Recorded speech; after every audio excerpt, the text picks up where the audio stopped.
কবুতরের ডিমের খোসা যদি কোনো অংশে ভেঙে যায় তাহলে সেই ডিম থেকে কিভাবে বাচ্চা ফোটাবেন অথবা সেই ডিম থেকে বাচ্চা ফুটবে কিনা তার আজ একটি ভিডিও দিলাম। আমরা যারা কবুতর পালন করি মাঝে মাঝে তারা এই সমস্যাটার মধ্যে পড়ে যায়। অনেক সময় কবুতর মারামারি করার কারণে কবুতরের ডিমের কোনো সাইডে ভেঙে যেতে পারে, অথবা কবুতরের যদি শরীরে ক্যালসিয়ামের ঘাটতি থাকে তাহলে ডিমের খোসাটা অনেক পাতলা হয় এবং কবুতর যখন ডিমে তা দিতে যায় তখন ডিমটা কোনো অংশে ভেঙে যায়। অনেকে ভুল করে এটা ভেবে ফেলে যে ডিমের খোসা যেহেতু ভেঙে গেছে তাহলে এই ডিম থেকে আর বাচ্চা হবে না। তবে না, এই ডিম থেকে বাচ্চা ফুটবে যদি এই ডিমটা সম্পূর্ণ ভেঙে না যায়। ডিমের ভিতরে যে তরল অংশ আছে সেই অংশ যদি ডিম ফেটে বের না হয় তাহলে কিন্তু সেই ডিম থেকে বাচ্চা ফোটে। তাহলে চলুন জেনে নিই এই ভাঙা ডিম থেকে কিভাবে বাচ্চা ফোটানো যায়।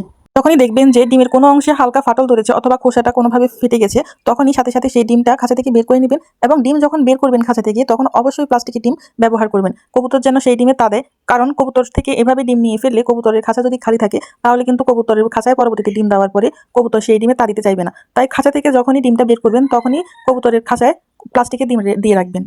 এই ভিডিওতে যে ডিমগুলো দেখতে পাচ্ছেন এই ডিমগুলোর মধ্যে অলরেডি কিন্তু ব্লাড চলে আসছে এবং ভেতরে কিন্তু বাচ্চা নাড়াচাড়াও দেখা যাচ্ছে, কিন্তু ডিমের খোসা পাতলা হওয়ার কারণে ডিমের খোসাটা ভেঙে গেছে। আমি যেহেতু এই কবুতরগুলোকে আনার পরে ক্যালসিয়াম কোর্স করাই নাই, তাই এই কবুতরের শরীরে ক্যালসিয়ামের অভাবজনিত ঘাটতি রয়েছে, যার কারণে কবুতর ডিম পাড়ার পরই এই ডিমগুলা ব্লাড হওয়ার পরও বাচ্চা হওয়ার পরও ডিমগুলো ভেঙে গেছে। কবুতরগুলো নিয়ে আসার 3 দিন পরই কবুতরগুলো ডিম দিয়ে দিয়েছিল, যার জন্য এদেরকে আমি আর ক্যালসিয়াম কোর্স করাইতে পারি নাই। আর ক্যালসিয়ামের অভাবের কারণে কিন্তু ডিম আসে। তারপর কবুতর যদি ডিম পারে সেই ডিমগুলো একবারে তুলতুলে নরম থাকে, অথবা কবুতর ডিম পাড়ার পর যদি তুলতুলে নরম নাও থাকে তাও কিন্তু খোসাগুলা পরবর্তীতে ভেঙে যায়।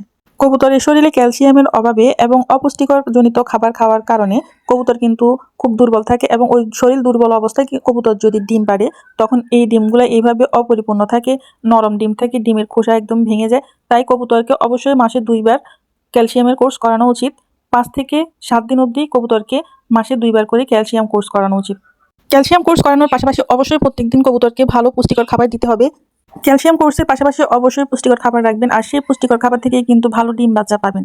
মাসে 2 বার করে কবুতরকে ক্যালসিয়াম কোর্স করাবেন, ভালো পুষ্টিকর খাবার দিবেন এবং এর পাশাপাশি অবশ্যই সপ্তাহে 2 দিন করে কবুতরকে গিট খেতে দিবেন। এই গিট কিন্তু কবুতরের ডিম শক্ত করতে, হজম শক্তি বৃদ্ধি করতে অনেক সহায়তা করে।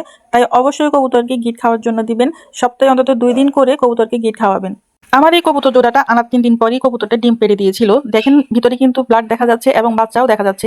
একবারে ক্লিয়ার ভাবে আমি আপনাদেরকে দেখাচ্ছি যে বাচ্চাটা কিভাবে ভিতরে নাড়াচাড়া করতেছে। কিন্তু কবুতরের শরীরে পুষ্টির অভাব থাকার কারণে এই ডিমগুলো প্রায় আজকে 15 দিন এই ডিমগুলোর বয়স, তারপরও ডিমগুলো ভেঙে গেছে, কারণ ডিমের খোসাগুলো অতটা শক্ত ছিল না, পাতলা থাকার কারণে ডিমগুলা কবুতর যখন তা দিচ্ছিল তা দেওয়ার পর কবুতরের ভারে ডিমগুলো ভেঙে গেছিল। কবুতরকে জোড়ায় বসানোর আগে অবশ্যই ক্যালসিয়াম কোর্স করানো উচিত এবং ডিম যদি কোনোভাবে এভাবে ভেঙে যায় অথবা ডিমের খোসা যদি কোনোভাবে ফেটে যায় তাহলে ওই ডিমগুলো নিয়ে সেই ফাটা অংশে চুন ব্যবহার করবেন। চুন আলতো করে চুন লেপে দিবেন। সেই চুন যখন শুকাবে তখন ডিমের কবুতরের খাঁচায় প্লাস্টিকের ডিমটা বের করে এই ডিমটা দিয়ে দিবেন।